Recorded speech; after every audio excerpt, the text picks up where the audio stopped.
Hello and welcome to the Scoutcast. My name is Joe. My name is Seb. And my name is Andy. Welcome everyone and welcome those who are early in the chat. We've started on time. A lot of people probably not expecting that. So welcome Rodrev, Gareth, Jack and FPL Finding Glory and Ermac. John Harris as well and Cy Burdett. Hope to see many of your friends here in a bit. There's 48 of you, only 8 likes so far. So hopefully we're going to get some more viewers and more likes as we go on. Seb, what is coming up in the show? Well, tonight we will look at our Gameweek 4 teams, our points. You two wildcarded, and spoilers, I think it was a success, I reckon, for both of you. You seem pretty happy, smiles on your faces. We're looking at the colours of the arrows, it appears to be. Yeah, absolutely. We will then look at some mid-price strikers. Got a couple of issues with DCL, who Rafa says is out for 2 to 3 weeks, if we now believe him, after not believing him earlier in the week. And Antonio as well had a red card, so he's out for 1 week. So Joe's going to look at some replacements for what we do there. And speaking of strikers, there's Ronaldo and Lukaku. Do you have one? Do you have the other? Or do you go both for a bit of a Ron Kaku or something like that? So Andy will convince us there, hopefully. I will then have a little look at some over and underperformers, as per usual. And a little look at Leeds as well, which may lead on from some of Joe's stuff with Bamford. We will, of course, then look at the next 4 fixtures, differentials, Alex's team, which we did actually remember to do this week, so awesome. And then we'll look at our teams for the coming Gameweek 5 as well. But back over to you, Joe. Definitely. We have a new champion this week. It is Andy. You got the highest score out of all of us, taking 4 weeks, which is not bad. So it could be the first of many. And as Seb said, you have wildcarded. So we're going to put your team up, and if you just want to tell us, I guess who some of your sort of last minute decisions were, and your heroes and villains of the week. Yeah, so I won't lie. I was looking at that 4-3-3 for ages, and I was really tempted to go for it. And actually, I think if I'd have gone for the 4-3-3, I might have had a better score than I actually ended up with because of Tierney. But I just looked. I ended up going with a 3-5-2 because I wanted those midfield options. As it happens, Torres, Traore, Jota and Saka all ended up with clean sheet points. So they all got me 3 points, which in the grand scheme of things looked quite nice. Salah was the only one that actually returned for me in midfield. Ronaldo, obviously, captain, worked out quite well. Alexander-Arnold, Rudiger, Shaw, all got me either a attacker return or a clean sheet, which was lovely as well, and Sa too. It looks like I've got Antonio on the bench there, but I didn't have Antonio on the bench. I've got Williams on the bench there. And actually, with Antonio now being out, it looks like I'm going to be probably benching Antonio this week and playing Williams. So I was really, really happy with my team in general.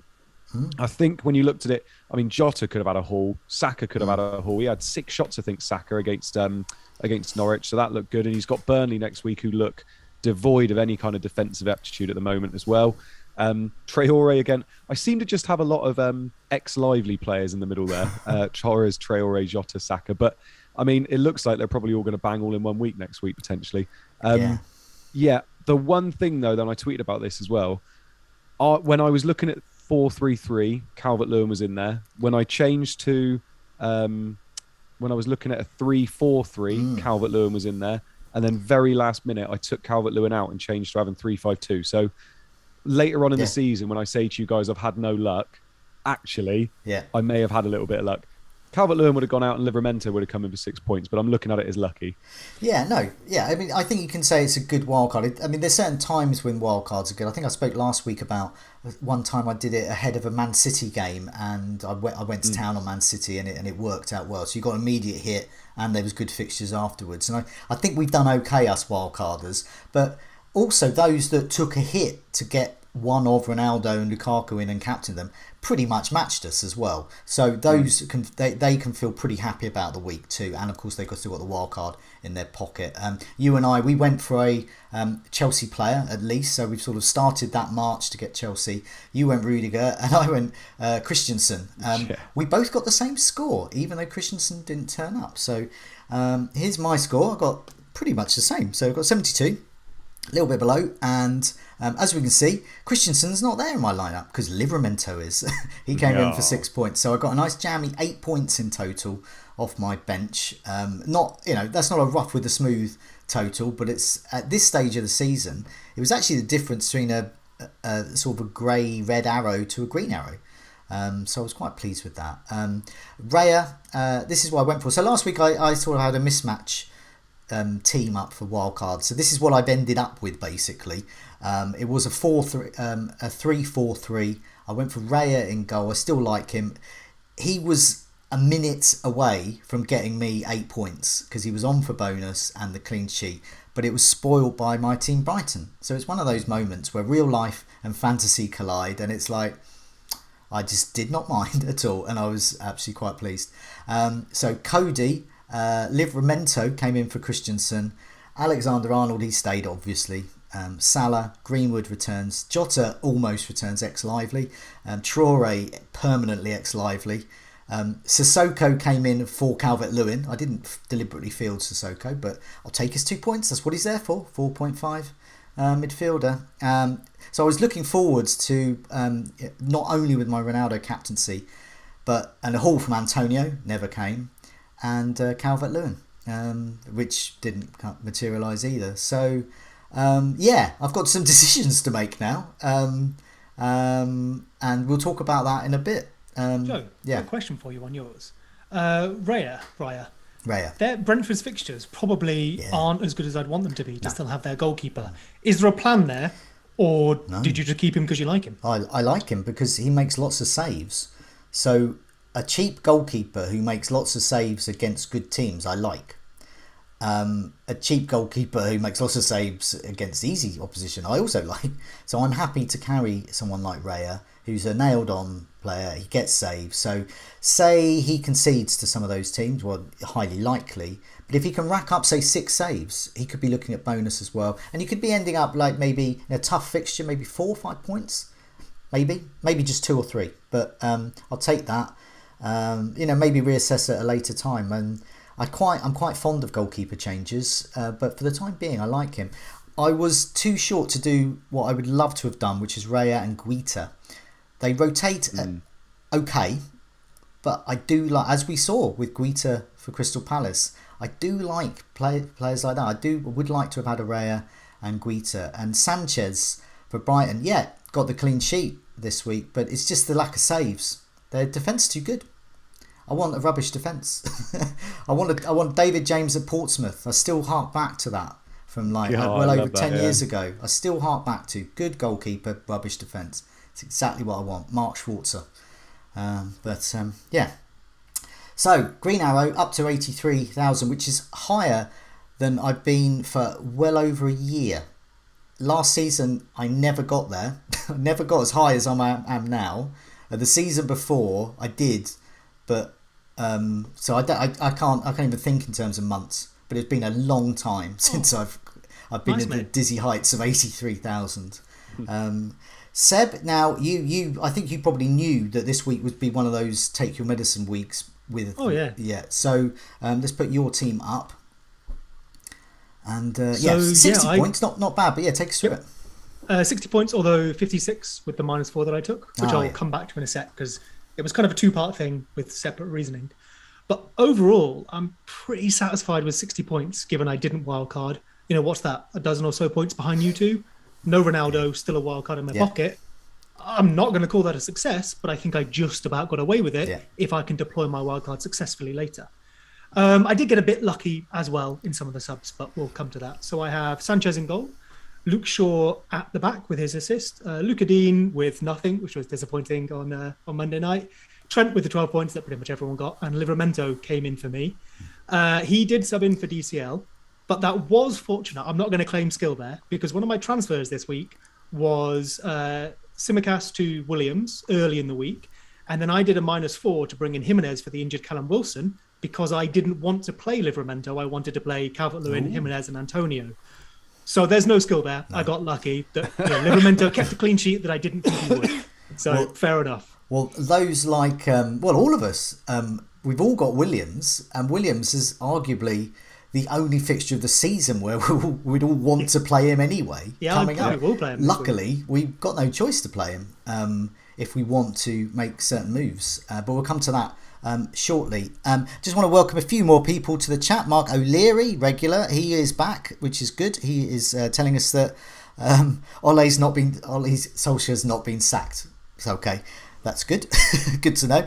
Baron Nishi, Sean Manning, Russell Baker, and G-Wiz from the Fantasy Football Scout Mods and Cons team is here as well. Hello there, G-Wiz. Andy, have you managed to delve into any rough with the smooths this week? I have. Oh, Shall I bring them up? I've got them on my phone. I've done some screenshotting today, so okay. I'll bring it up. So we've got some rough with the smooths. We've got Andy Social says that his rough was he took an 8-point hit this week, but his smooth was that the transfers out was Son, Vardy and Calvert-Lewin, and he brought in Jota, Ronaldo and Lukaku. So he dropped a few places, but he got off lightly. I thought that was quite good, actually, for -8. He's looking good going forward now. Yeah. The Gaffer 82 says he rage transferred out Barnes to Torres before the game week was done, and then Ronaldo got his move to Manchester United. So he did that move before Ronaldo came in, and he couldn't bring himself to get a -8 to get him in. But every single other person in his mini league did, and he's lost out quite a bit, unfortunately. Red Lightning says his rough was his 3 forwards this week were Antonio, Pukki and Denise, who managed 2 points between all of them. The rare Blondie #1 hit forward lineup. But the rest of his team did score 68, so he didn't do too badly. So he still outscored Seb, even though his... I was going to say, his forward line got more points than mine did. I think I was on net 0. Later in the show, I'll argue for a mid-price forward line, so that'll go really well. Yeah. Mr. O'Connell says his rough was he benched his double Brighton defence of... Who is it? Oh, the suspense. Bro. Of who? We lost you there for a second. We lost you. Oh, sorry. Who was it? So Mr. O'Connell's rough was he benched double Brighton defence, which was Sanchez and Dunk, and he played Raya and Smith Rowe. Yeah, which wasn't so good. And then the last one, Vertigo, his rough was he held on to 2 free transfers all week to bring in Ronaldo and Traore. Happy enough to play Veltman at the back, decided in the last hour instead to captain Bruno, bench Veltman, and bring in Dyer and Jimenez. So it cost him 17 points. Oh, ouch. Now, I got something in from Matan Oren, who his tweet says, I hate this game. So that's a good start, isn't it? And he showed me a picture of his team. Got 65 points, wild carded.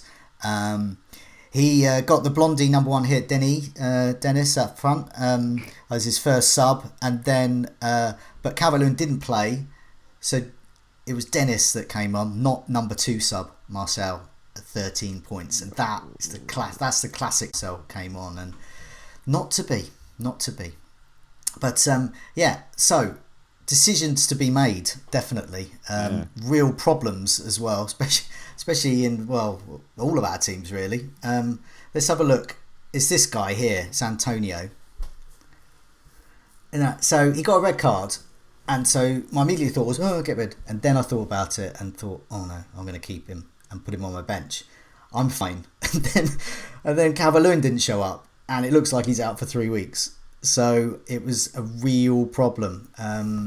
So lots to discuss, lots of issues there. I just want to have a look at our internet connection at the moment, which is saying unstable for some reason, but I think it's okay, and hopefully it's going to get a bit better.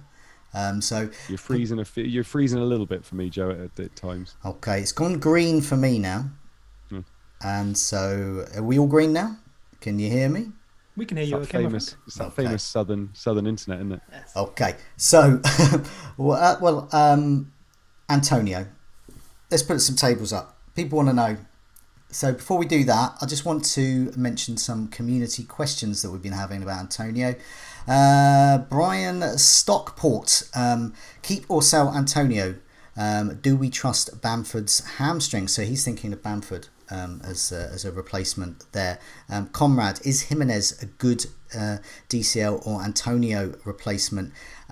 Mish and Dammit, is it worth investing in defence instead with so many great options at the back? And we had loads of other questions about this. We had Von Lipwing, Dogs of War, Basil 1977, Slurpee, among others, all asking about DCL and Antonio replacements. So I've got a table. Here we go. Here it is. I put up forwards who are 8.2 or under, and then filtered it by expected goals, basically. So while we've got that up there, I will turn to you two and finally shut up, and hopefully my internet is carrying on. Let's go with you, Seb, first. Oh, goodness me. What are you? I mean, you got Antonio and Calvert-Lewin? Yes, indeed. So what are you doing? So I'm holding Antonio unless something goes further wrong in the team and I need to fix it. Because he misses Man United, which he could have had a chance of scoring in, but I don't think anyone was thinking that was the hat-trick. And then he's still got decent enough fixtures afterwards. The thing for me is, like, getting rid of Antonio is completely legit. If you have no other options, there's certainly something to be done there, by all means. But no one was really thinking of getting rid of Antonio before this happened. I know they have Europa League, which maybe is on the edge, but I think everyone was very happy to hold for at least a few more weeks while we saw what happened. With this card, people now maybe are sort of finding other reasons to get rid of him, such as the Europa League, such as past fitness issues. So for me, I am happy to keep with the original plan. I can cover him with Williams, but he does have Watford this week, so I think I will. Obviously, I've got Calvert-Lewin. If we believe Rafa, I need to replace him. So I will probably do that with Bamford. And I will talk about Leeds a little bit later, so I won't go over that too much now. But as per your table, he's up there. Now, you're a massive fan of Bamford's legs, obviously. Your knowledge of them as a Leeds fan will be exemplary. He was on an interview. He was heard saying on the interview today, my hamstrings are pinged. Now, if someone says my hamstrings are pinged and I'm thinking of bringing them in for loads of other injured players, I'm getting a bit worried. Do you think his hamstrings really have pinged? And does it matter? I mean, we could probably read this in so many ways, whichever way maybe suits our bias. Like, how many players' hamstrings ping after a match that we don't hear them say it in an interview? Like, no professional footballer is ever 100% fit. Bamford spent 90 minutes chasing Joel Matip and Virgil van Dijk around a pitch. So I think he's probably okay. We know if he's even like slightly fit, we know Bielsa will play him. The one good thing we do have is Bielsa tends to be pretty transparent in press conferences. So we probably can hold on for that move if we want to. But if I had to gamble now, I'd say he's probably going to be all right. Good. If he's not, it's a big problem, I think, because as I said in the chat as well, I think, who was it now? Bit further up now. So many of you now. Your chat's gone. I'm gonna say it was Steve Glitch, because we've had some internet glitches. So apologies if it wasn't. But he was basically saying we've got a table of one coming up, which is Bamford. He is the obvious choice, isn't he, to replace Calvert-Lewin? But you're thinking of keeping Antonio. He's not worth getting rid of, really, because he's going to be back game week 6. I mean, I guess the other thing here is, which you two have kind of already done, is if you don't have Ronaldo or Lukaku, this is another opportunity to make that move, especially if you've got a wild card. Yes, I think it is. I think it could be an opportunity to be creative. The opportunity to not being creative for me is to keep Antonio because he's great. As we can see on this column, minutes per shot on target, one every 44 minutes. His expected goals, he's second in this table to Calvert-Lewin, and then but just behind him is Bamford. And Bamford's actually quite a bit behind him. But with Antonio, 18 goal attempts and 4 goals, 15 inside the box. I mean, this is a guy I want to keep. If Calvert-Lewin's out for 3 matches, you just can't hang on to that, no matter how good he is. But Bamford's there. Bamford's number 3, so it's nice and nice and easy. But if Bamford's injured, then it's not nice and easy. I think he'll be okay, but we do have time to wait in the week. But I've also got Jimenez, who obviously didn't return for me in the week, but as we'll see in a bit, the underperformer tables is entirely Jimenez and his Wolves friends. But Andy, what are you thinking Jimenez, or are you thinking elsewhere?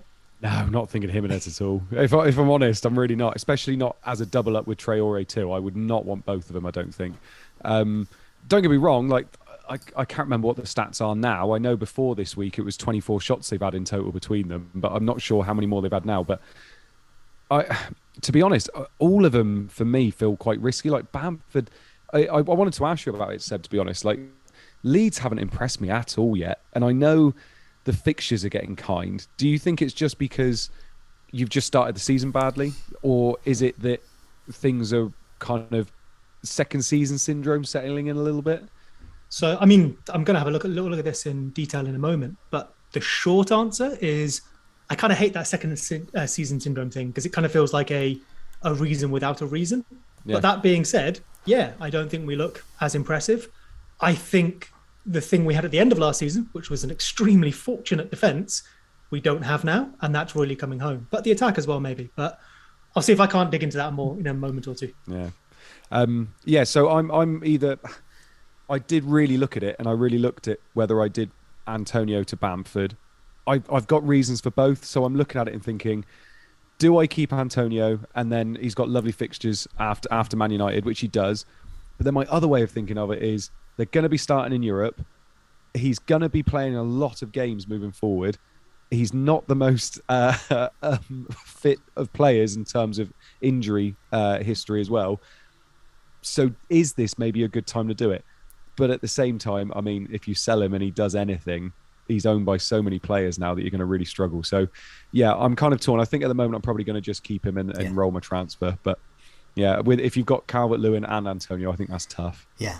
I mean, sometimes in fantasy football, you've sort of got to take opportunities out of adversity. And with that, when Antonio was out, I looked at that and I thought, well, look, Williams at Norwich, it's got the only fixture I'd ever want to play him. I can roll with that and keep Antonio. Yeah. Then when Calvert-Lewin went, I thought, oh no. But then I thought, well, this could be an opportunity. It could be an opportunity either to be creative or just do something easy. And for me, I don't have any leads. I always knew with my wildcard, one of the sacrifices I made was no Bamford, no Rafinha. And I didn't plan really to get any in. I was just going to sort of ride them out because I was a bit unsure about them. So if in doubt, do now. But now I think, well, this could be my opportunity to actually tap into them. So that's why Bamford fitness is so crucial to me, and why I'm not going to worry about a Calvert-Lewin price drop and a Bamford price rise before Friday. And Bielsa's marvellous, isn't he? He tells us. He sometimes tells you the 11. Sometimes he can tell you the opponent's 11 when he's got his binoculars out as well. Quick note on Williams as well. I'm pretty sure Watford have the lowest XG in the league at the moment. They do. So Williams. So I looked this up earlier, and obviously it depends on your preferred stats provider, but on pretty much all of them, Watford were in like the bottom 3 for XG, but Norwich were in like the bottom 3 for XGC, and it was just like, oh, who's gonna win that one? Well, I'm not going to repeat another table proving that, because I've already shown it today on the captaincy video with Tom. So we had that on there. We have a whipping boys table there, who to target, defences to target there. But also it shows, we were talking about the attack with Watford. They're just non-existent. So, this is a good time. Having said that, they'll probably beat Norwich 2-0, but nevertheless, there is an opportunity. There is a chance there. Speaking of Norwich, would anyone consider Pukki? I believe Norwich's fixtures are picking up all right. And, if you need that money elsewhere, we know he can score goals if he's given the chance. I am. I am. But you know who else I'm considering? He's on this table. I know who Go it on, is. say the word. Say it. Ashley Barnes. No, the other one. Chris Wood. Yay. Chris Wood, 10 goal attempts, 8 shots inside the box, shots on target 5.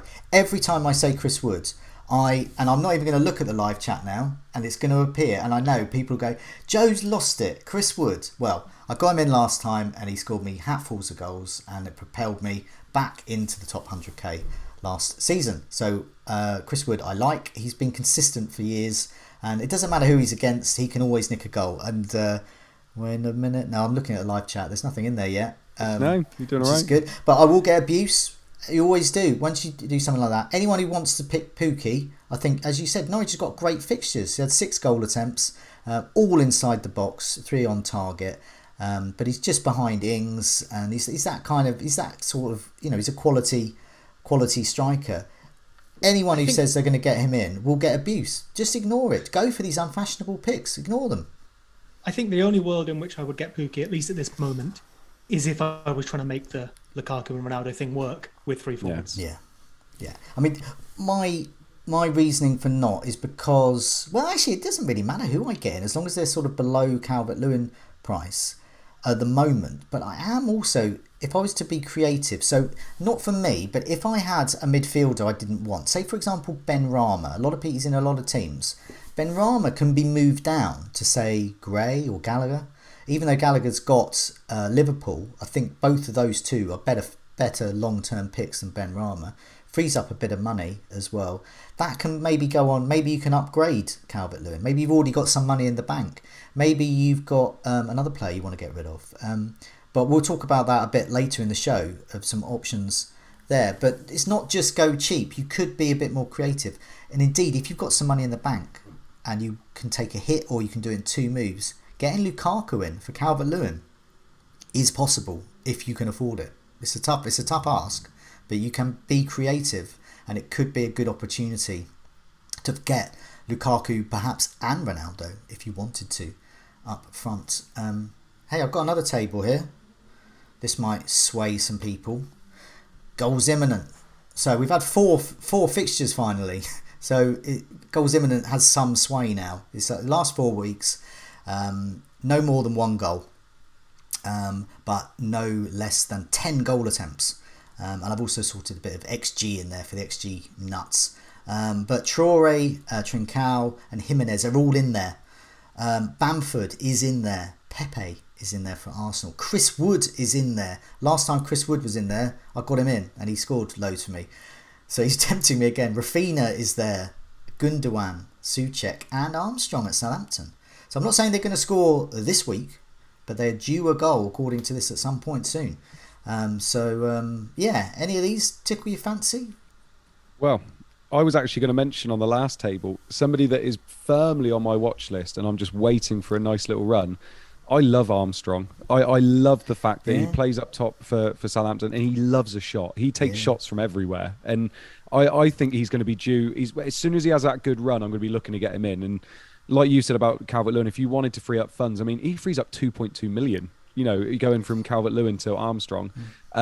I loved him when he was at Blackburn. I know a lot of Gaffer players out there absolutely loved him, and I'm genuinely he's on my watch list, and I'm just waiting because he's got the volume at the moment. It's just he just needs a little bit of luck and a bit of fixtures to go his way, I think. But Armstrong's definitely up there for me.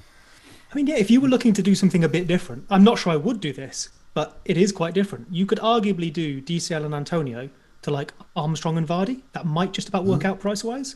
And I think Leicester have a decent 3. So if you're looking for something a little bit different before a wild card, can't you do? Because I was looking at this while I was looking at wild carding. Can't you do DCL and Antonio to Scarlett and Lukaku? Yes, if probably.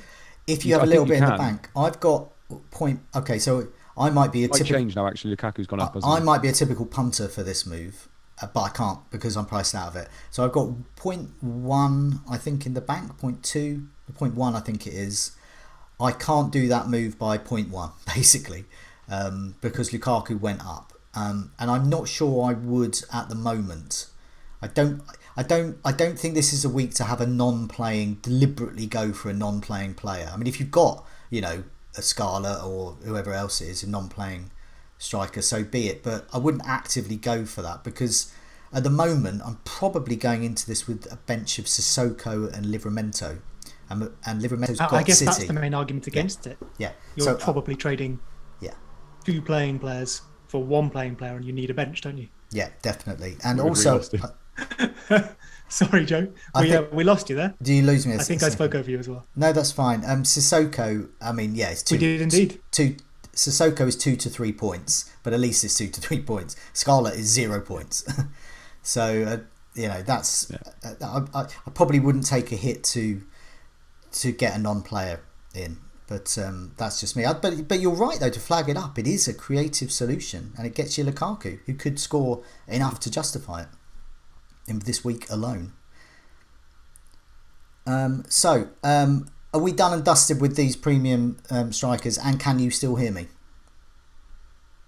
Yes, we can still hear you. Good. This is excellent, Andy. Let's move on to some pricier picks. Yes. So I've tagged this. It's 3 issues really, isn't it? Ron or Rom or both. So take it away, Andy.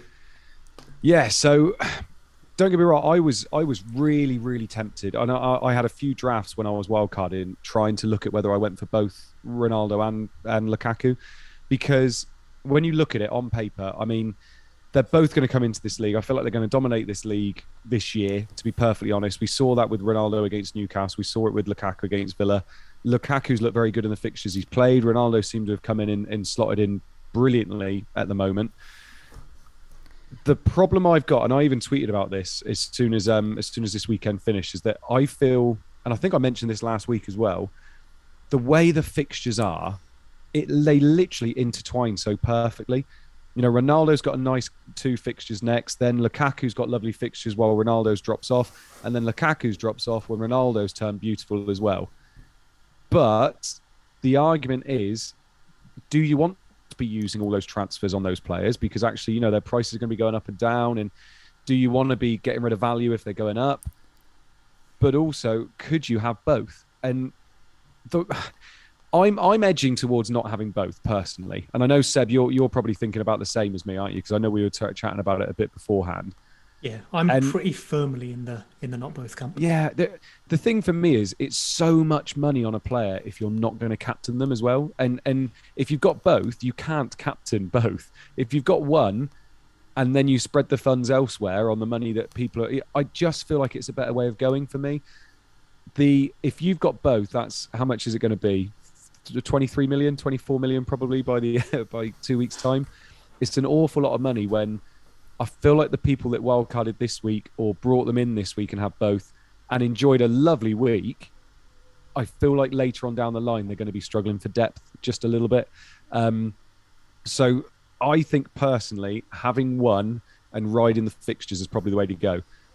But I'm looking at it and thinking in game week 7, am I really going to be wanting to get rid of Ronaldo and bringing in Lukaku? I feel like you've got to go for it, but it's going to be really hard. We've got Everton at home, and I just look at, Burnley scored against them this week, and I'm just looking at it thinking, God, like if Ronaldo's going on a lovely run, am I really going to hold my nerve and transfer him out for Lukaku? So it's, I can see merits in both, but for me personally, I think I will be going for only one of them. I mean, you've just wildcarded, Andy, so have I, and you probably went through the same rationale I did. You think, oh, I'm good. I'm going to get the Salah, Alexander-Arnold, Lukaku and Ronaldo, and neither of us went for that option. And there was a reason for that. It didn't quite work. Yeah. But it can, if you are willing to be unbalanced and inflexible.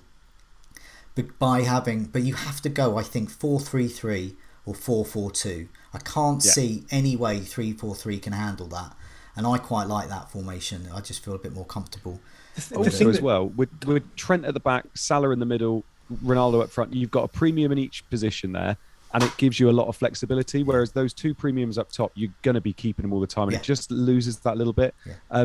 Someone in the chat, by the way, wanted me to say crunchy armadillos. Yes, I know. So there's John there. I was going to. Do you know what? If you hadn't said that, I would have said breaking news. John has asked Andy to say crunchy armadillos. Why crunchy armadillos? Is that a Somerset thing? No idea. Andy's just got a lovely voice, hasn't he? What? Hey, Andy's got a lovely voice. Which reminds me, Andy, what, woodlouse? What do you call them? Billy Bakers. There we go. There it is. There it is, everyone. Listen to that. Billy Bakers. That's Yeovil. Why? Because they're Billy Bakers, mate. Oh yeah, no, yeah, that makes sense. Yeah, cool. No, say no more. Yeah. Because I did, during lockdown, I did one of those sort of pub quiz things on Zoom with some friends, and we had a whole round on different terms within Somerset for woodlouse. Yeah. And it's different in Bristol. Shepton Mallet. I sounded like that David Brent one. Winner. Shepton Mallet. Got married in Shepton Mallet. Really? Well, married and then you're not there now. No. No, I'm not putting that place down. But that's in Somerset. There's an enormous array of words for woodlouse. But that's digressing from the issue at hand about Lukaku and Ronaldo. Yeah. I don't rule out having both Salah and Alexander-Arnold and an unbalanced side. I'm just not quite there yet, because I think I would prefer just one of them, Salah and Alexander-Arnold, but I don't rule it out. And so my setup at the moment can do it. So for example, I can do that by, in game week 7, removing Greenwood, whoever Calvert-Lewin is at that stage, that slot. Greenwood, Calvert-Lewin, and Jota. And that would get me Lukaku, Gallagher, who's a player I'd probably want, and a 6 million or so midfielder. So I'm going to be quite 6 million midfielder-ish, and then I'm going to roll with that for a bit if I wanted to go that route, and I think other people can do that as well, and then maybe look to turn that 6 million midfielder perhaps into a cheaper one, and then move that money into defence, and then go for that 4-4-2 or 4-3-3 that I was talking about. And I think that is probably the most sensible formation. That's what I thought anyway. I think you can make it work, but you just need to try very hard. You need to nail those cheap picks, which is not easy to do. And I see teams people are making now with the three of them, and they look good, they look decent, but it always relies on someone like a Gray who has returned so far, but the numbers don't necessarily suggest he'll keep doing that. As soon as he drops off form, or even loses his place in the team when everyone's fit, you really present yourself with a problem. And the thing for me, as Andy said, because you can swap them so efficiently, it's right there. And you have to remain strong, because when you make that move from Ronaldo to Lukaku, it might not come off in the first week. You almost need to go away for 4 weeks, come back, and you'll be 20 points up. But in any given week, you might be down. And that's going to be tough, because that's how we play FPL. We experience it every weekend, painfully slowly sometimes. But the thing that... Oh, sorry, yeah, please. No, I was just going to say, the only problem with that is you can't then use your transfers to fight fires or just take advantage of other situations.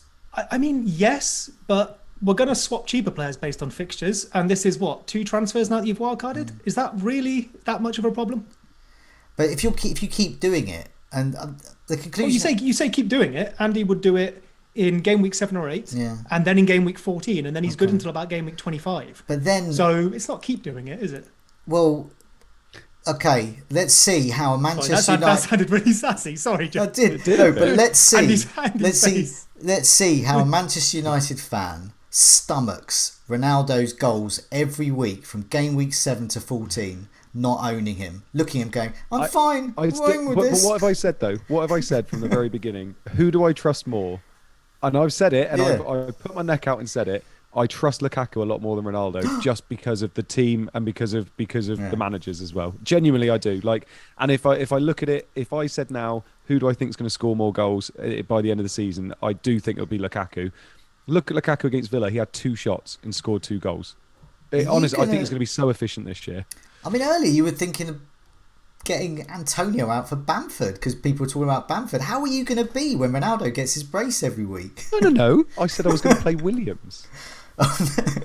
But would you? I mean, seriously though, I don't know if I could handle that. Ronaldo's just. Ronaldo. No, to be fair, there is that thing that says I like watching Man United games when you don't own the key asset. I owned Bruno for only 8 weeks last year, and it's a nightmare when you're watching United and watching him score and you don't own him. But I've done the same every time I haven't had him in. But obviously if I didn't have Fernandes or Ronaldo, then I'd be a bit worried, to be honest. I'd probably want Fernandes in, but it's silly because they're similar price, aren't they? It's like going without Alexander-Arnold. Some people maybe on their wildcard thought, I'm going to get rid of Alexander-Arnold, and this is what he does. 12 points. There you go.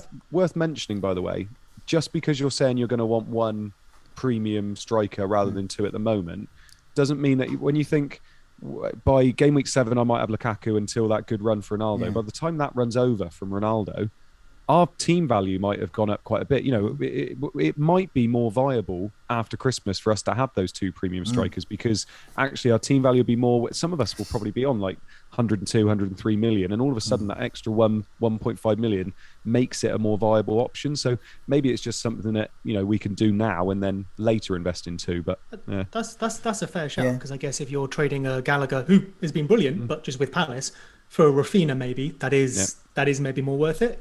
Which brings me to just the thing at the moment that is really convincing me is if you just look at points per million, so the value of the players, obviously you can't build a whole team of value players. Everyone knows that because you spend 85 million and you don't get any points because, obviously absolute scores are higher and diminishing returns are a thing. But if we go through, say, our players who are getting a lot of points, but also cost a lot of money, we look at Ronaldo, who based on those projections we did last week, would get 17 points per million at the moment. Lukaku would get 20 points per million.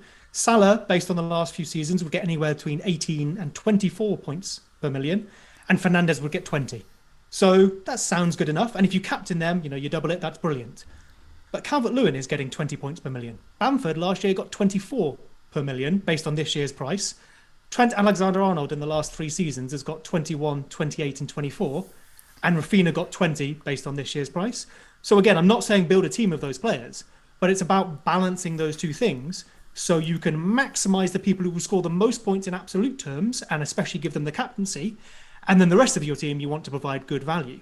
And I think having 3 premiums, at least at this stage, is where you tip over that edge. Yeah. Because you go from captaining one of them 50% of the time to 33% of the time. And that for me is the killer. I think I can get a better overall score from only having 2 of them. Yeah, I mean, you can see if you obviously, 12.5, if you've got, a player that's 5 million cheaper, you can spread that around and you can really upgrade pretty much, half your team, really. I mean, looking at the fixtures, Manchester United have West Ham next away. So if Ronaldo maybe struggles in that, by struggle, I mean doesn't score or maybe just scores 1, then I'm starting to think, oh, well, maybe this fixture thing works with this. And then they've got Villa, so I'm expecting Ronaldo to do well there. And then in just time for Everton and Leicester. And that's when, in Game Week 7, Lukaku's fixtures turn good as well. In which case, we've also got a chance to see Lukaku against some tough teams because Chelsea take on, well, not really Tottenham. I didn't say they're a tough team at the moment, but certainly City in Game Week 6 would be. So we have a bit more time, but that's why I don't rule anything out. By Game Week 7 or 8, I might go unbalanced because that magic key player, coincidentally from Palace, may still be there, which is Gallagher. And I have gone for these players before, the Ryan Frasers, the sort of handy, sub 6 million, which you probably still will be by then, 6 million midfielder. And they can do a job and you can field them as a third or fourth midfielder quite happily most weeks. But yeah, it's still up in the air though. Also, worth mentioning, if I did invest in Lukaku now with Ronaldo, for me that would be mad in considering that Salah's going to be my captain for the next 2 weeks. Yeah, exactly. So to own both of them and not captain either, and that's taken up 23.5 million of your budget, and you're not going to be captaining either. Like I said, Salah's the best captaincy option the next 2 weeks. So I feel like it's just too early, personally, to go with both. I wouldn't want to do that either. Not at the moment. As you said, it's because it discounts Salah's role as the captain, so I don't need both. But come Game Week 7, then I might have a better, clearer picture. And then I don't entirely rule it out. And, sometimes you can get, an opportunity might arise through injuries elsewhere or suspensions. But at the moment, there's no way I'm getting rid of Alexander-Arnold. And I can't see myself getting rid of Salah. I mean, I got rid of him for 1 week for Son, who matched him in Salah's toughest fixture against Chelsea. I would love to just stress on the Trent thing. Please don't get rid of Trent Alexander-Arnold. So good. He scored 12 points this week when the other 2 scored 13. That's not going to happen every week, but for 2/3 of the price, he isn't going to end up far off their points. He's arguably one of the best assets we've seen in this game ever. Yeah, he's Leighton Baines quality. That's how good he is. The silly thing is, wasn't like Leighton Baines and John Terry, didn't they used to be priced not 7.5 million, but 8. kind of pretty expensive as well? They were 8. And they were pulling in like 150 and 100. Oh, 8. Oh, there you go. Leighton Baines and they was 8 weren't pulling anywhere near the points he is. And there was a few years ago where they made those premium defenders a bit cheaper, I think. Like they did it with goalkeepers, didn't they? Yeah. And that was when Alexander-Arnold came onto the scene. Vidic was 8, I think. Terry was just went that year when they only conceded like 12 goals, whatever it was. It was just unbelievable. But there you go. Okay, so still lots up in the air, and I think there's still lots undecided. But it's slightly sitting on the fence for me, certainly, but probably less so for both of you. But I think Ron and Rom together, or either or, are all viable. They're all viable, strong options. But yeah, I mean, if you are downgrading, try and keep those top Liverpool assets. Salah's such a handy captain or vice captain. Say there's an injury or somewhere, you want Salah to turn up. And Alexander-Arnold, I can't see a universe where I wouldn't want him in. Doesn't exist. Seb, Leeds. Hello. So let's move on here. So I'm going to put a first picture up here, and Sure. as I said before we came on air, it simply says Leeds 1. So it's Leeds 1. so Leeds 1, Man United 5. lots of people just are to get in there interested. before the chat. So lots of people are interested in Leeds, top fixtures, and handily there are gaps opening up in people's teams. So this first slide here is the Leeds team with lots of arrows and Bamford up top. So what's this about? Sure. So we had a lot of questions on Bamford, Antonio, obviously striker replacements, but we had a couple of questions as well, specifically on Leeds. One from Varun, one from Casper, which did focus on Bamford as well. But Capital FPL specifically asked, will Leeds come good with their excellent run of fixtures? And this obviously leads on from what you asked earlier, Andy. So cheers for bearing with me. No worries. So I wanted to break this down. I wanted to break this down into like a couple of little sections. So please do jump in as ever. But firstly, the image you have up now, I believe, Joe, the sort of 4-1-4-1, although we're a bit janky around, is probably Bielsa's favoured lineup at the moment. So it wouldn't be mine. I wouldn't have Rodrigo, but I'm not managing Leeds, so there we go. For people on the podcast, that is Melia in goal, Ayling at right back, Llorente and Struijk centre back with Firpo at left back, Phillips in the holding role, Dallas and Rodrigo at centre mid, or one of them a bit more advanced, Rafinha and Harrison wide, and Bamford up front. And I think everyone recognises that team. They know how we play. The issue, obviously, most of us as Leeds fans are having at the moment is that midfield. So Rodrigo is just disappearing off and being a second striker half the time, which is fine, but he does not come back and press effectively. And his build-up isn't all that great in the midfield, especially compared to, say, when we have a Click or someone. And the other issue we're kind of suffering at the moment is Dallas. So from an FPL perspective, Dallas was brilliant last year. But the job he did from an actual football perspective was that kind of quasi-zonal marking thing where he would pick up a centre-back that was coming through our midfield and try and shut down those options. He's not really doing that anymore. So we saw at the weekend, Joel Matip in Sky got loads of points for his completed passes. He was able to just pick up the ball, run halfway through our midfield and pick out options. We saw Liverpool trying to expose our left flank, so they're right with Alexander-Arnold and Salah. And I think Firpo did okay there. Mm-hmm. But once we get outmatched, we've seen it a lot of times in the past, that our individuals can't necessarily hold up to that and we give away a lot of chances. Dallas was stopping that, and now he's not. And as an actual just midfielder in possession, he just isn't. He doesn't provide the same progressive, intelligent possession that someone like, from our squad and Adam Forshaw would, or players we've tried to sign in the past, like a DePaul. So we really are lacking a midfield at the moment, with Rodrigo trying to be a striker and not really pressing. Dallas not great in possession. Mateus Click on the bench, and Phillips is kind of having to do it all on his own. So obviously that affects both defence and those, attack. I can see lots of arrows on this pointing upwards towards Bamford, hopefully, and just one arrow pointing backwards, and that's Phillips. So Phillips has a massive job to do in this team. Yeah, we're still employing the man marking system, especially now that Dallas isn't really zonally marking. And we know, good players can outdo us there because Mane's better than Luke Ayling, for example. But yeah, it really does expose us. And we've seen that in a couple of matches now. Leeds do tend to lose to the better teams and beat the poorer teams, so it's not all over. But without going too deep into the stats, which are roughly similar to last year, we were 5th worst for XGC last year, according to Fantasy Football Scout, and 6th best for XG. This year so far, we're 3rd worst for XGC, and actually 7th worst for XG. But it's 4 matches, we've played good teams. Is this formation likely to be rolled out in the next few matches? And if so, does that spell problems for those looking to invest in Leeds? So I think you've got another image here, Joe. Oh, so there you go. It says Leeds 2. So everyone can see the difference in here. So this one, describe what we're seeing here. Very different formation. So I think a lot of people know that when we play against 2 strikers, we play a 3-3-1-3. This is not that because we kind of change it when we play someone who plays 3 at the back. Okay. I'm not certain this will happen because we actually did play a 4 against them last year, I think. But Newcastle play like a 3 or 5, 3-2 or 3-5-2. So we tend to shift our 3-3-1-3 into this kind of 3-5-2. Okay. We also have a million centre-backs out at the moment. Llorente is injured. Koch is injured. We don't know if they're going to be back. Struijk is banned. We are appealing that, though, but he's banned at the moment. So Luke Ayling will probably play centre-back. Liam Cooper may well play centre-back. And then we're kind of out.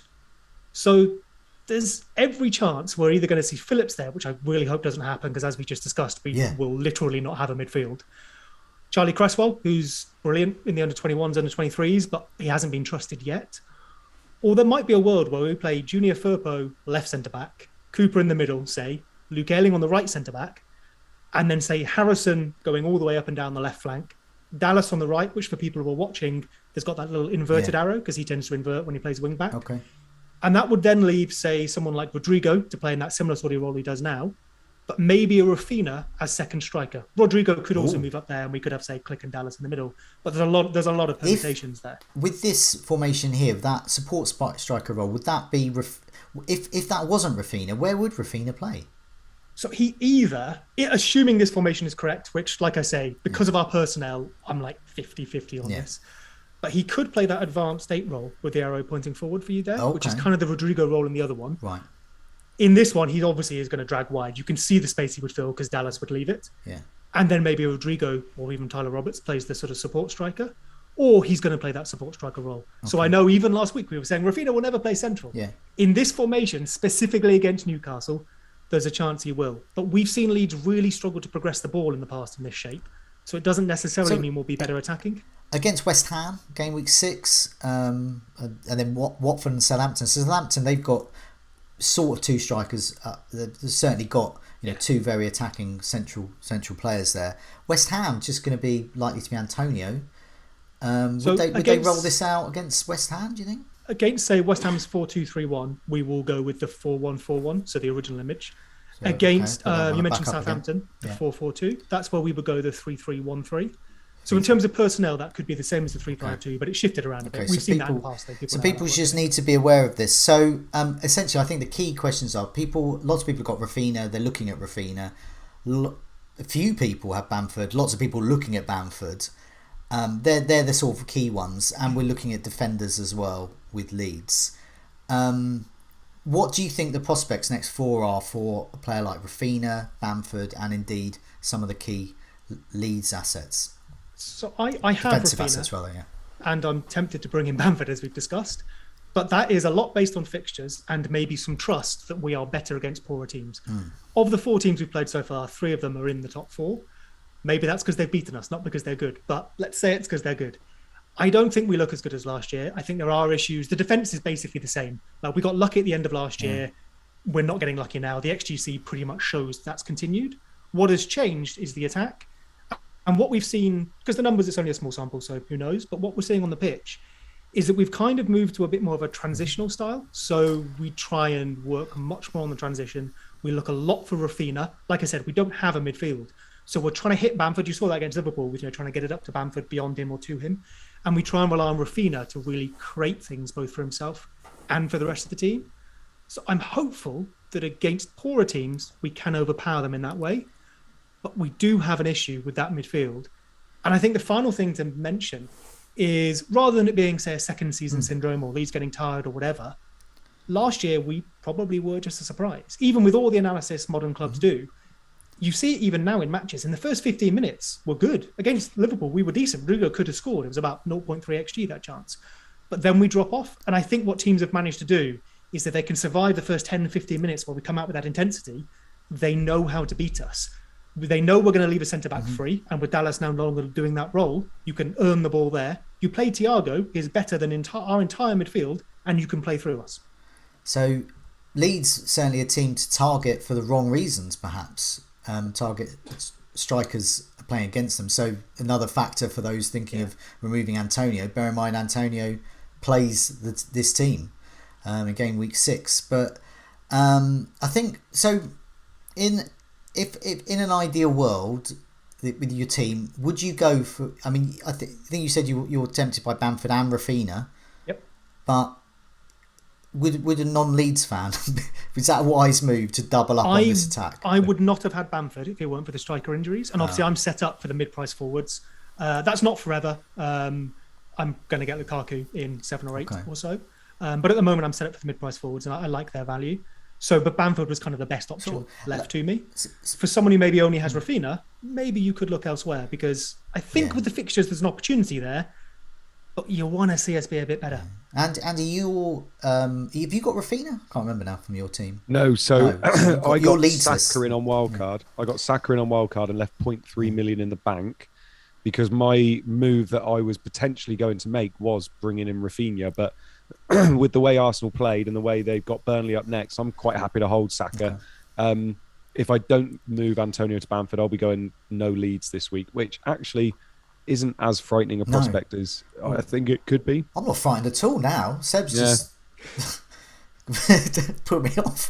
I mean, if there's a takeaway from this, I would say it's kind of 50-50. We know Bamford has a 1% chance of being injured. Yeah. We have issues at the back. Our lineup is not going to be great for trying to predict our players, and probably not the best way we play either.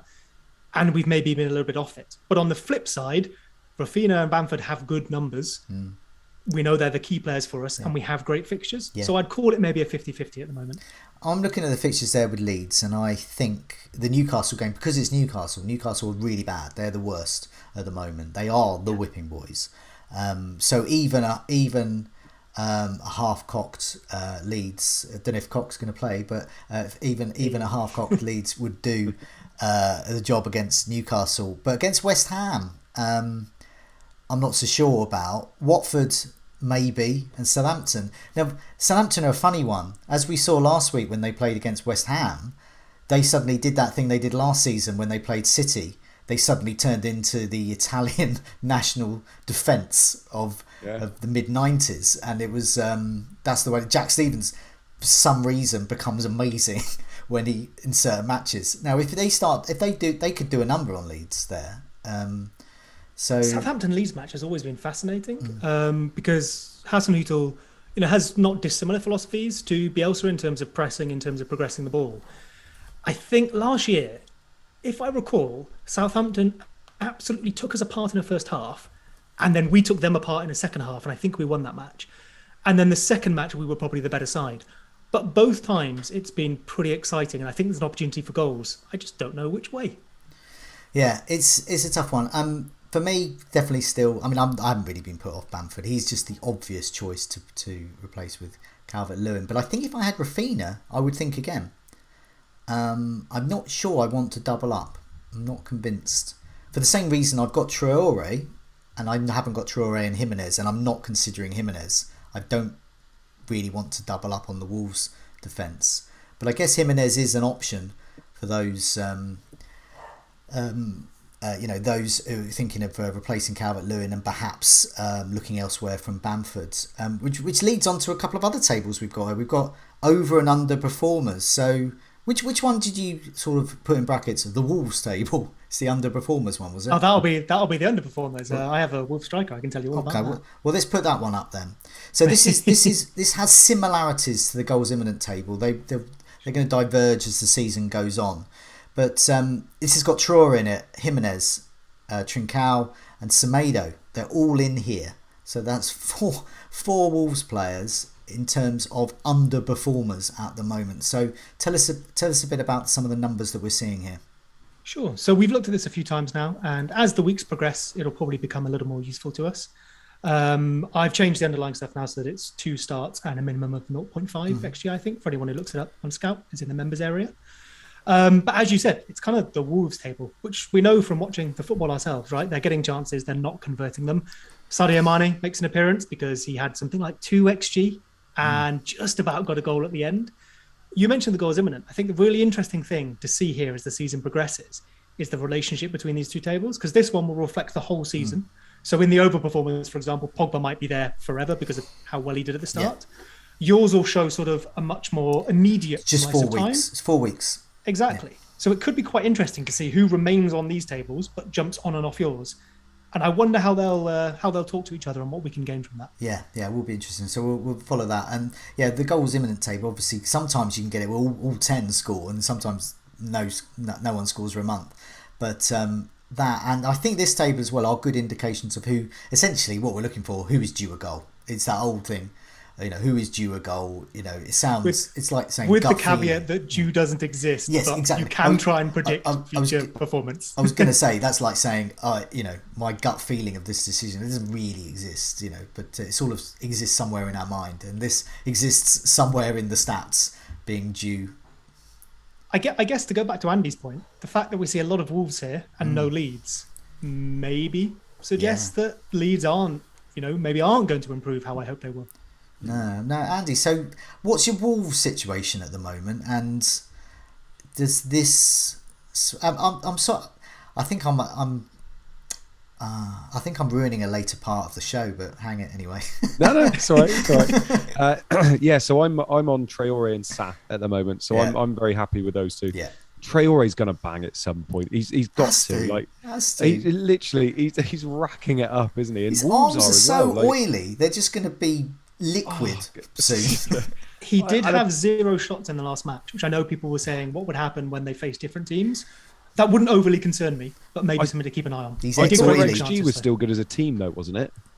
Yeah, so Semedo missed 2 great Yeah. chances. One created by Jimenez. I forget who the other one created, but Traore did create 2 chances as well. Yeah. So maybe he just shifts into more of a creator role against different teams. For me, I'm so impressed with the change in Wolves in terms of how many chances they are creating every game.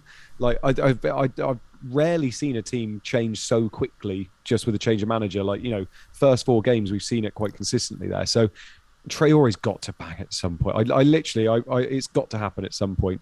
Trincao. I was looking at Trincao a little bit because he was a little bit cheaper than Traore, but he went off on 59 minutes, 60 minutes, something like that, which just I over hate. 60, so, I think. yeah, so I'm not a massive fan of that, really. Jimenez, I'm still unsure of personally.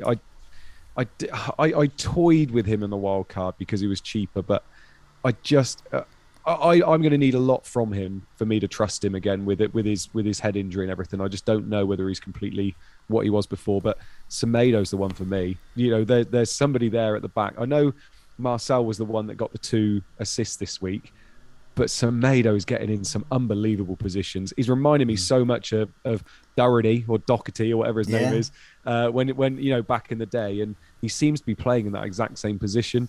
And he's getting forward. He's getting one-on-one chances. He's in the box so much. For 4.9 million, I did look at trying to get him in, but I went for Sat in the end because I didn't fancy Wolves enough, considering they hadn't kept a clean sheet yet, to go with double defence. But I mean, he's offering so much attacking potential that I feel like he's got to be a go-to for a lot of people with their fixtures. They've got such a good fixture run as well. It's a really long fixture run, and that's why I've currently got double Wolves at the moment. I'm quite happy because there's sort of 2 positions I don't really have to worry about, and Traore can be moved down to a 5.5-ish midfield if Gallagher? they emerge, or Gallagher, basically Gallagher. That's who it's going to be. I can't resist a Palace midfielder, but Traore. But I might want to keep him because it is at the moment. He does look very, very due a goal. He's still on top of these.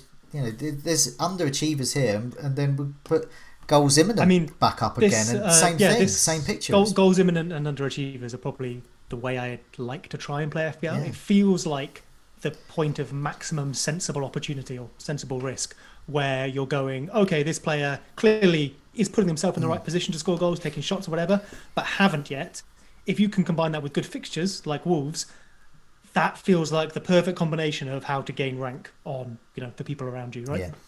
Also, by the way, just very quickly on Semedo, for people, I know I'm going to talk about him a bit later as well, but the fact that he got 6 points and non-owners counted themselves lucky he only got 6 points, and people that owned him only got 6 points and were disappointed they didn't. Like, you say that. It just says it all for me. You say that. In my head, everyone's looking at my Connor Cody and they're going, "Oh, you lucky son of a..." Because Connor Cody, he was on for bonus towards the end, and he just dipped out of it, but he was getting on for 8 points himself. Did you go Cody just for... I know you couldn't afford Semedo, but just for the security of him playing... Oh, it's just security. I wanted 4.5. I really... Yeah, Sar or Cody, really. I just wanted that security. And, I'm not averse to doubling up on their defence at all. But yeah, I didn't want to double up on their attack just yet. But I like them all. There's so many good options there, and there's such good value. And as Andy was saying as well, they're just really good to watch. I don't feel with Wolves, they've got a bit of a problem. I feel that they're a team on the ascendancy, both form and fixtures, and I think that bore out as well. There's one of the Wolves correspondents for the local paper I follow during the matches, and he was ecstatic that they scored. I think it was the first one an own goal. But it was just ecstatic they had a goal, and he was just couldn't believe it. And because Wolves fans are starting to see, as a Brighton fan, the XG. They're starting to look at the XG and going, why aren't you scoring? All the stats saying you should. But Now I think they are delivering on it. Not saying which one's going to get it, but I think there are points across the Wolves team, and I think it's a good time to invest. So a good time to look there. I've got another table of yours. It says Seb over. So these are the overachievers. No. Seb over. So I'm hopefully thinking that Damari Gray's not in there because I haven't got him, and surely he's going to be one of these Aaron Ramseys, isn't he? He's just going to do it every week. Gray isn't on this list. So he's not overachieving then. So this is the top 10. Yeah. He was like 12th. Oh. So Decore is much higher on here. So I actually kind of prefer Decore though, because I feel like the way he's playing in that second half last night when he moved into a much more advanced position, that if he keeps playing that position, it feels more sustainable to me. But realistically, both of them, I think Gray's had 3 shots on target and 3 goals. So realistically, both of them are currently overperforming. Right. But that's fine. That's in the bank. Yeah. What you want to see going forward is an improvement in those stats to try and keep up the returns. Mm-hmm. So, Pogba's top. He's overperforming in terms of expected goal involvement. I thought Ronaldo was going to... Do you think Ronaldo could help him improve? More goals, more assists? Potentially. I guess... Andy can speak more to Man United than I can, but Pogba, this isn't really down to Pogba. It's down to the players finishing his chances that he's creating. We saw Fernandes get a hat-trick in the first week. We've seen Greenwood convert a couple of unlikely chances. I think half of those were created by Pogba. Ah. Yeah, I tell you what, I actually do feel like Pogba's going under the radar a little bit. He's every season I wonder whether somebody is going to break that Thierry Henry assist record, and Pogba's got 7 assists already. Just saying, he's doing very well. It would be fair to say we probably need him to play on the left, not centre mid. Yeah, for him to continue to be an against option. Leeds to me. I think I can see myself getting him in, not yet, but for that really long run that Manchester United have, because he's the kind of player that you want in every week. A bit like, say, a Mason Mount, in that he's going to just steadily get the odd goal, assists, always play. He's going to play somewhere left, on the wing or in central midfield, but there just seems a security of him at the moment. By game week 14? I can see if I'm without Greenwood, then still Pogba might be my choice over Greenwood. When we get to game week 14, Andy, what do you think the United side will look like? Because I know Sancho's maybe underwhelmed a little so far, but like I say, I'd want Pogba on the left or a change of formation for him to really be an option for me. What's the actual date of game week 14? I will have a quick check for you, my friend. Only because I'm wondering when Rashford's back as well. Okay, cool. So game week 14 is the 30th of November. Yeah, so it might be a little bit early for Rashford. The back 5 will stay pretty much the same, apart from De Gea. Henderson might be back in by then, although De Gea's probably earned himself to stay there for a little bit. That front foot, it's going to be Ronaldo up top still. Sancho will still be playing because of the money we spent on him, and he hasn't thrilled us yet, Sancho. He's been quite quiet in games at the moment. There's been some nice moments. Maybe I'm just looking for it because I like him, but there's been some moments where I've thought there's a quality player there, but he doesn't really do more than that at the moment. Yeah, it's been strange so far. I don't know whether it's because we signed him thinking, and he was thinking, well, I'm the big signing this year, and obviously that's kind of gone very, very quickly. But obviously he'll be playing. Pogba will be playing. Bruno will be playing, and it's that left wing really. If Rashford doesn't come back earlier, then Greenwood will still be there, I think, because he loves Greenwood, and if Greenwood's in good form, that will still there as well.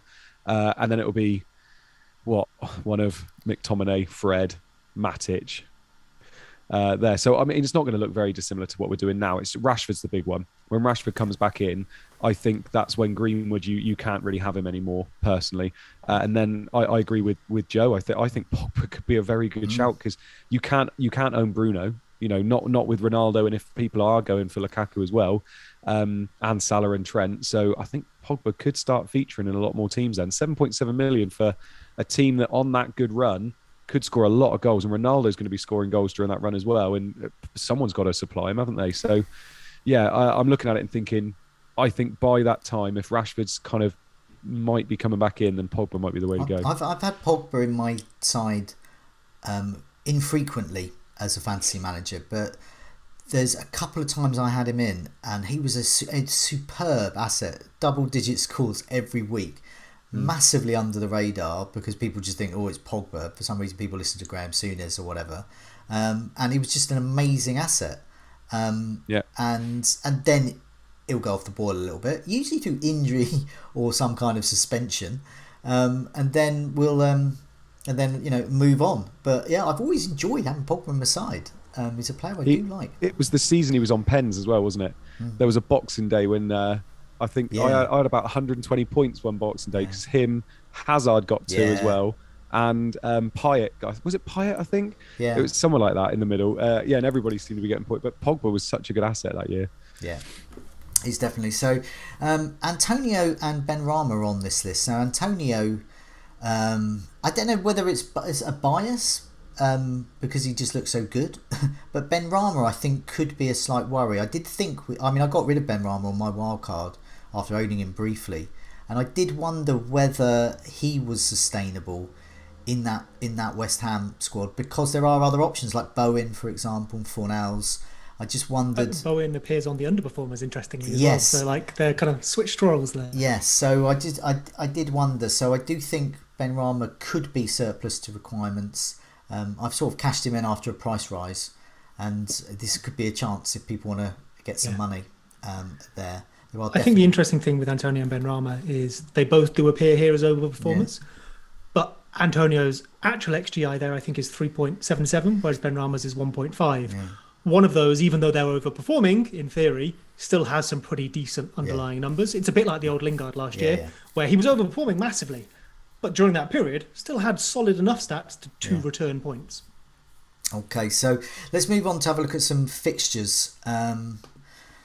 And this highlights some of the players that we've been talking about there. I just wanted to mention, actually, I think we've fully answered this question about Traore. Really, is he due a goal? As FPL Governor was amongst a number of people who asked the question about Traore.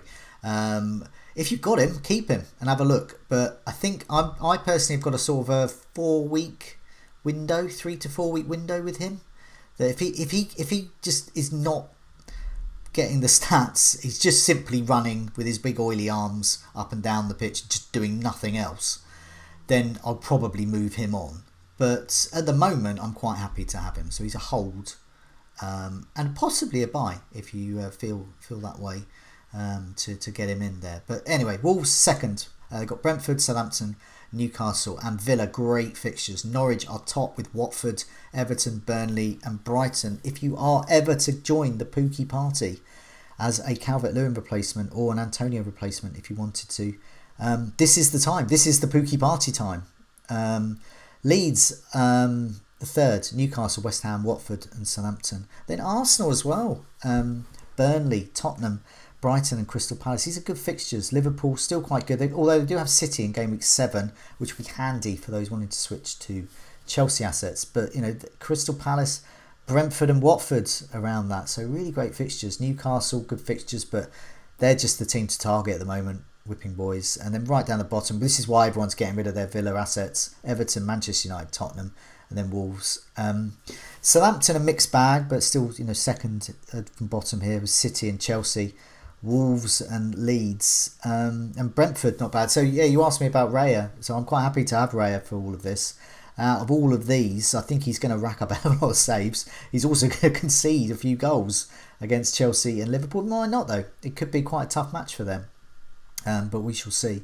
But yeah, looking at this table here, does this sort of give you any thoughts about players that we perhaps haven't touched on so far before we talk about some differentials? You want to go first, Seb? Oh, I've spoken so much. I can go if you want. If you want a bit of a rest, it's fine. Go for it, mate. I'd love to hear what you've got to say. I've banged the drum a little bit already. I genuinely think Arsenal are due an uptick, and I said that before last week as well. I like Arsenal's fixtures there. I think Burnley away. Burnley they're so poor defensively at the moment. So I'm all over that. I think I feel like Pepe's a stretch too far, but someone like Saka, someone like Saka, Odegaard, you got Tierney, White. Again, I feel like Aubameyang might be a stretch too far as well, but I know a certain chess master out there has got him in on his wild card last week. I just look at it and think, actually, Spurs at home, that isn't a bad fixture. Then Brighton away, and then Crystal Palace at home.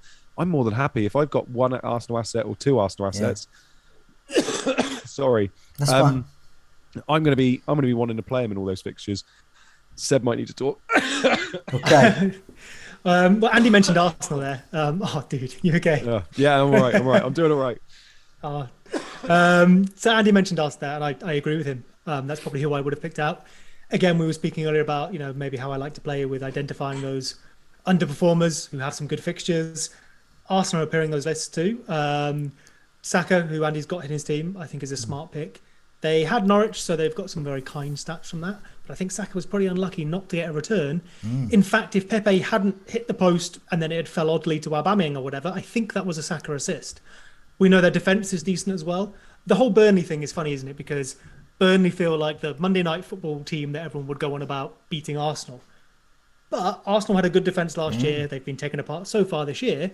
But in theory, Arsenal do have a good defence against the weaker teams. It's just whether your favourite Joe, Chris Wood, matches himself up against Ben White. Yeah, I mean, there's a clear 1.5 foot difference in height, isn't there? Yeah, quite possibly. But in terms of other teams on here, you mentioned Aston Villa being bottom at the moment, and we saw their good run at the beginning of the season come to an end. Maybe their attack not deliver how we'd like. There is an opportunity here, especially with Watkins back, to watch how they do over these fixtures and keep them in mind for the future. And as someone who's championing mid-priced forwards at the moment, I really, really liked what I saw from Watkins. And when the fixtures turn, which they will eventually, I'd be tempted for him over Ings if we ever want to go back to Villa.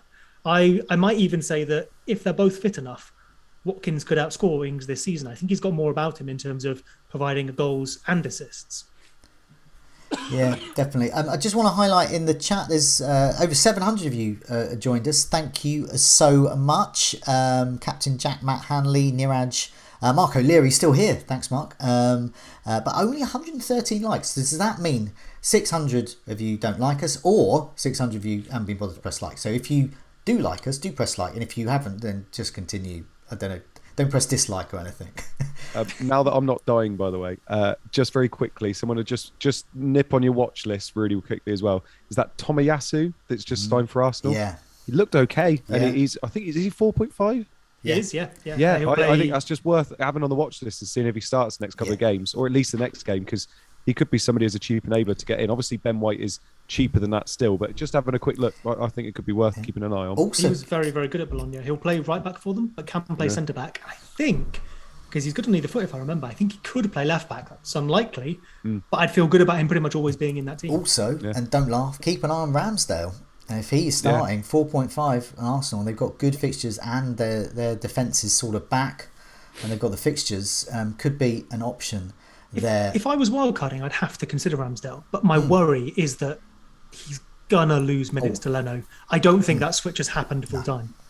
No, I think we saw a lot of rotation last time because of international minutes, and it was referenced by a number of managers. I'm not necessarily saying for Leno's sake, but there was definitely that break had definitely influenced managers' game time and team selection. Norwich in particular, I think they mentioned that Gilmour played for Scotland. Christensen, who I had in my team, was still got in my team, but they specifically said he didn't play him because he's played every minute for Denmark, all 3 games for Denmark during the international break, and with the Champions League in mind. So he's played tonight. We're recording on Tuesday, so he's Christensen's there. So remains to be seen whether they'll start again at the weekend. But that was a factor there, and so I think we're seeing that a lot, and particularly with Norwich as well. And it could have been a factor with some of the Arsenal players as well. So we picked some differentials. Both me and Seb have gone for an Arsenal player, and Andy has a Wolves player. So since we're talking about Arsenal, Seb, who is your Arsenal player that you think is a good differential for people to consider? So I've picked the player that Andy said he wouldn't consider a moment ago. So thanks, pal. Appreciate it. It's weird. I've seen those. I've seen the notes as well. I don't know why I would do that. Yeah. But yeah, I went. I mean, realistically, I'd love a Saka or something like that, but he's a little out of our range in terms of the percentage. So Nicola Pepe is 1.5% owned, and at 7.2 million, will probably be 7.1 by the time you get around to listening to this. But what I like about him is that when Arsenal have these easy fixtures and when he's fit, he does pretty much seem to get the starts and get the minutes. Gets the minutes. He puts up stats. We've seen it in the past. His his shots they are very, very have easy fixtures at the moment, which is Burnley away, Tottenham at home, London derby. But we've seen Tottenham's defence maybe isn't all that, despite the clean sheets. Then Brighton away and Crystal Palace at home in the 4 we're looking at here. In the last match, he created 6 chances, one of which was big. I'm guessing that's Aubameyang's one. And he had 3 shots on target, 3 off, hit the woodwork twice and missed a big chance.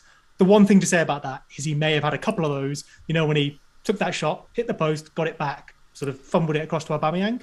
So maybe a bit of doubling up on stats there. But I like what I see for the next few. And if you were looking for an alternative to your Jotas, your Torres, if you don't trust him, if he plays for Man City or doesn't play for Man City, in that kind of mid-price midfielders, I think there's a good short-term opportunity there, which you could then maybe wildcard out of to get, say, a Mason Mount. Yeah, no, I do think he's a good placeholder for those Chelsea assets. And my one is as well. So I've gone for Aubameyang, partly with this Burnley fixture in mind, because of Burnley's sorry, and Andy's face defence. Also, he's got Tottenham, good derby, and then he's got Brighton and Crystal Palace. I think these are all good fixtures for Aubameyang. I think if you are looking to shift money into attack to prepare for getting Lukaku and Ronaldo, perhaps Aubameyang is the one. Now, the reason Andy is laughing is because his first differential pick was Mane, and I told him not to because I didn't think anyone would go for Mane. Because Joe vetoed it, listeners. Joe is the brutal leader who tells us what can and can't do. I'm not bitter at all. We had it on the we had it on Stole Jimenez from me last week. I had it backed up by Tom. It's his world. We're just living in it, aren't we? I was on the captaincy video today, and I mentioned this on the show with Tom, because we were saying Mane a good captaincy shout, but who is going to get Mane? So most people have Salah, so you're not going to move Salah out for Mane. Most people want Lukaku or Ronaldo or own them, so they're not going to double up on Mane and Salah. So I just wondered who would get them. Whereas, have we moved on from talking about your pick to just slating Andy before he's even had a chance? But Andy's quite correct to have picked him because Mane is a really great option if we live in a fantasy world with a free hit team. We do live in a fantasy world, by the way, and fantasy football, but if in a free hit team, and I can't see how anyone would have Mane in it, even though he does look great and he's got brilliant stats. Whereas Aubameyang, this is where I'm going to try and justify Aubameyang. God. Aubameyang, we'll he is moving money or keeping money into attack, which is where you want it if you want Lukaku or Ronaldo from Gameweek 7 or 8 onwards, or indeed don't own them but want one of them. Aubameyang has been picked by world chess champ Magnus Carlsen in his wildcard last week and delivered for him. He knows something, and he often does well in this game as well as chess. So you did pick him instead of Ronaldo, though. Yes, I do think Arsenal are a team to target, as you've both already said, and I do think if you're looking to move money up and take advantage of that Calvert-Lewin situation, if you've got a spare bit and you can move it, or you've got 2 free transfers, or you fancy taking a hit, you can move money into that attack, all ready for getting that kitty up in the striker positions for Lukaku at a later date. But Aubameyang, I think he could get an immediate return there. So, yeah. Andy, who is your differential? Who's not Mane? It's not Mane. No, I've gone for somebody I've already spoken about a lot tonight anyway, is Semedo. I genuinely, he's probably one of the only players that I'm a little bit sad I didn't get on my wild card. I just didn't want to have that many Wolves players in my wild card, but Semedo to me looks like probably one of the best options at Wolves at the moment. He's getting forward so much. He's getting one-on-one chances. He's in the box repeatedly in games.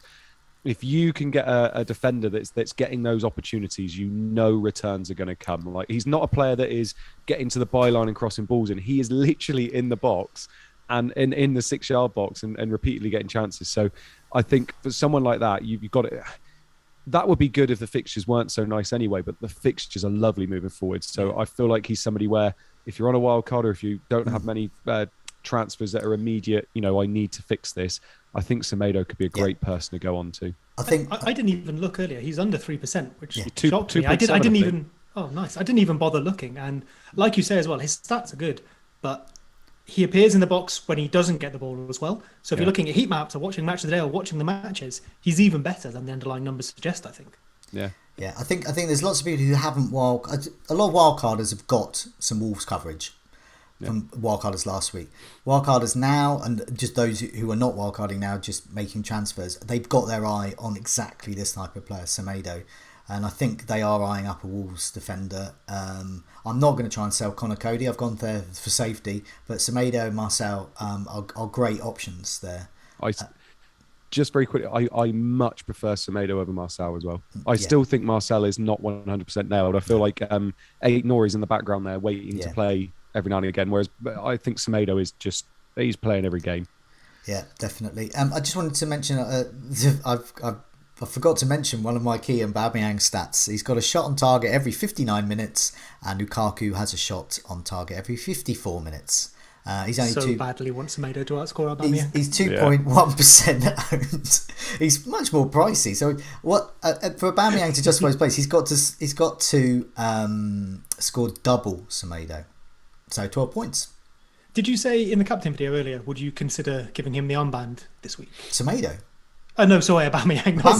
Yes. And in fact, he was our differential Maverick captaincy pick last week, and he delivered. Oh, nice. Definitely. I think it's an absolutely great fixture. I also think Chris Wood will score in that fixture as well. So, hey, Andy, did you know Joe brought Chris Wood in once and he scored a goal? No, I don't think he's mentioned him yet. Actually, he mentions Wood a lot before the stream. Yeah.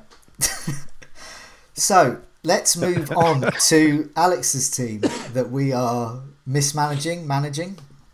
So this is a veteran manager who is not managing his team this year because he's been told on medical advice and for mental health reasons to steer clear of fantasy football. So he's taking a break from it. But he'd already put his team up and he didn't want to ruin it. He didn't want to just sort of chuck it away. He wants to try and maintain a strong finish. He came in the top 100 last season, and he's had multiple top finishes over that time as well. So we're going to try and sort of steady the ship a bit. So the week before, you neglected to do any transfers. Whoa. We deliberately kept Wendia for his ball. Yeah, no, exactly. And you did well from it. I was going to say, this week we did do something, and it hasn't quite worked out. But nevertheless, it hasn't been that bad. So, and it's not really our fault. It's blooming DCL. So what we did is we got Calvert-Lewin and Traore in for Buendia and Ings. So we sort of moved with the fixtures a bit. Calvert-Lewin and Everton, great fixtures. Calvert-Lewin happened to be injured. Antonio, like many people, got the -1. So we ended up with 60 points there. It was 2 free hits, so no hits for this. A small drop to 450k. I think he was about 380 or something before, 370. So it's been okay. So I'll put in the notes. The obvious move there looks to be Calvert-Lewin out for Bamford and then move to a 4-4-2. That seems reasonable, do you think? Yeah, I mean, after you, Andy. After you. I'd just like to say I advocated a wild card last week, didn't I? I was the one that said we should have wild card. I'm even looking at that team now thinking that could be wild card. I'll tell you what, we'd be around 20 points better off if we'd have wild card.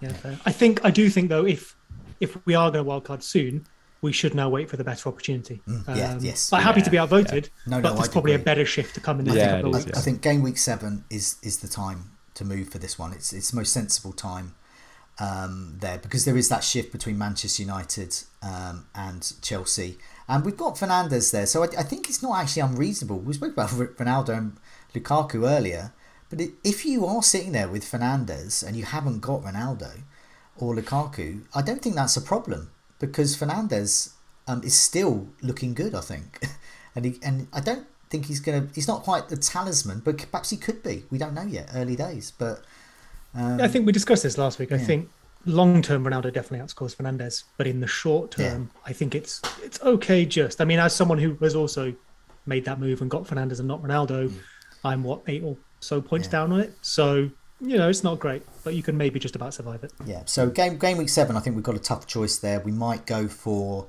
a wild card, maybe with Lukaku and Ronaldo, maybe just one of them with Lukaku. So we'll have that decision to make. But luckily, I think a lot of people will be wildcarding then. So it'll be quite interesting for people. We'll have a wildcard team going on the Scoutcast then when a lot of people are wildcarding. But for now, I think hopefully Alex's team will be in safe hands with Bamford and a 4-4-2, hopefully. So let's move on to our own teams. So I've got my one up here. It's a bit flaggy. Antonio's there. Livramento's got City, so he's very benchable. Sissoko, captain 2 points, first sub. I've got Raya in goal. I'm rocking a 4-4-2. Christensen, Alexander-Arnold, Cody and Williams. Williams' only good fixture of the season, so I love that. Crystal Palace rock up to Anfield, so Salah is my captain.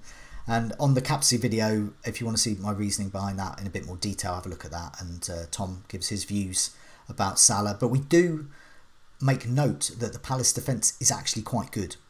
So we don't think he's 100% the best option, just quite the best option. Ronaldo is my vice-captain. I've got Greenwood, Jota, Traore. And I've got Calvert-Lewin in there for now, but Calvert-Lewin will become Bamford. If not, he could become Chris Wood or Pookie. Or I might be faced to do something creative, but those long-term viewers of the Scoutcast will know I'm not that creative, so I probably won't do that. But the likes of Aubameyang, Vardy, etc. are interesting alternatives if you can free up a bit of money elsewhere. Are you happy with Christensen? I mean that is a genuine question. Yeah. Obviously didn't play at the weekend, which we know can happen, and I believe he did start tonight.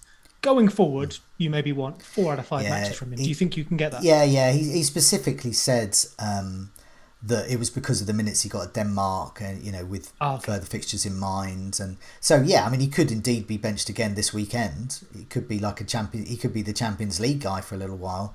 But I don't have a particular long-term problem. This week is I don't know, a peculiar week because Antonio's out. But from game week 6, Antonio's going to be back for me. I can go back to a 3-4-3. I'll have Livramento will have a better fixture than City. So I'll have a stronger bench and I won't mind. And to be honest, Christensen got me 6 points because Livramento came in for him. So he's not...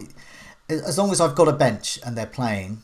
I'm okay with that. This week it could be an issue, but I've got Super Sissoko to come in for his 2 points there. Andy, let's have a look at your team. Yes. Who have you got? Who are you captaining? And what's... Yeah, so you got... Wow, you've made Az work for this one. Got a 4-5-1. So, yeah 4-5-1. Yeah, so most probably going to be benching Antonio and rolling the free transfer.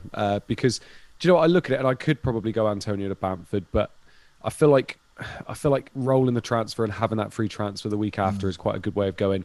I will most probably then, if I do that, only use 1 transfer the week after and then save 2 for game week 7. I feel like that's probably a good way going forward. Yeah. Williams, like you said, I actually feel quite good about Williams. Yeah. I feel like he could do all right against Watford at home. I don't think that's a bad shout. So for anybody that's listening in the on the pod, got Sat in goal, Alexander-Arnold, Rudiger, Shaw and Williams, which I think is absolutely fine. Salah captain. I know Joe's just mentioned about Crystal Palace at home there. I'm trying my hardest this year to think about how good attacks are rather than how good opposition defences are. So I feel like he's the standout captaincy out of everybody there. The only other player I would maybe go for is Torres, Southampton at home. I feel like that could be quite a nice little player to go with there. Salah, Torres, Traore, Jota and Saka. Again, I feel good about Saka as well. I feel like he could get something against Burnley away. And then Ronaldo, I think... The week after a wild card, you want your team to be looking good. Apart from the fact Antonio's out, but he had Man United anyway. I feel quite happy about that team. I feel like that can be rolled, and I think that's fairly good. I feel like having 2 free transfers next week with that team looking quite good there, as long as there's no injuries from Champions League games or anything. I think if you can hold your 2 free transfers until like that 7 or 8 shift, I know you've already got 1 Chelsea player. I think you come out of this looking really good. Yeah, I was really hoping to save a transfer this week, but it was the Calvert-Lewin injury just tipped me over to needing to do a transfer. So I'm hopefully game week 6 nothing, hopefully, and then game week 7 I can either do 2 or 3 with a hit. As what you're thinking as well, two transfers for game week 7. But yeah, as you said, we should be that way with a wild card So, Seb, let's have a look at you. Your side there. You got a 4-4-2. Yep. And who are you captaining, and what decisions are you facing? Which players? So I'll go through the team real quick. I have Sanchez, Alexander-Arnold, Shaw, Dean, and Williams, as everyone else seems to. Salah captain for me, fairly easy decision that one. Fernandez vice, Benrahma and Rafinha, and then Jimenez up front. And we've got Bamford here for illustrative purposes. Yeah. It's the move I'll make, but I haven't just yet. Right, okay. And then the bench of Steele, Brown, Livramento, and Antonio Band. So I think if all is well, I'll make that Bamford move. That'll be my one free transfer. I'm happy with the 4-4-2 with Williams playing. As Andy said, if there's any match to play him in, this is the one. So very happy with that. And actually, if I wanna properly cope here and pretend I'm not too far behind you two, I brought Williams in. Was it with Jimenez last week? Obviously for a -4. I would have had to take that -4 this week anyway if I had Antonio and DCL out, and I wanted to say fix that for say a Bamford and fix the Antonio issue. So I feel like if I'm really, really stretching, which I'm fully aware I am, that maybe that's been justified. Yeah, no, definitely. I think, as you said, Williams might end up with just 1 or 2 points, but this is his moment. It'll be funny if he is benched, but I don't think he will be. I'm not sure he's got anyone standing in his way at the moment. There is a place on various podcasters' walls around the country if he scores a goal. Yeah, there will be. There's a place on, Andy has, there's a slot right there. Yeah. We'll be putting Martin McCutcheon on in the background. Yeah. This is my moment over and over again. Definitely. It'll be, it'll be John Lundstrom style legend status for Williams there. Okay, I think we've covered everything. Hopefully we've answered a lot of your questions, and we'll be back next week for more questions to answer, and hopefully less injuries to deal with. But before we go, just wanted to remind people about the members area. Loads of Opta driven data that we have been using there, particularly those tables as well. And they're starting to take shape really after 4 matches. We're starting to get a little bit of information, which is going to be key to our decisions. But it's a goodbye from me. It's a goodbye from me. And it's a goodbye from me. Goodbye all.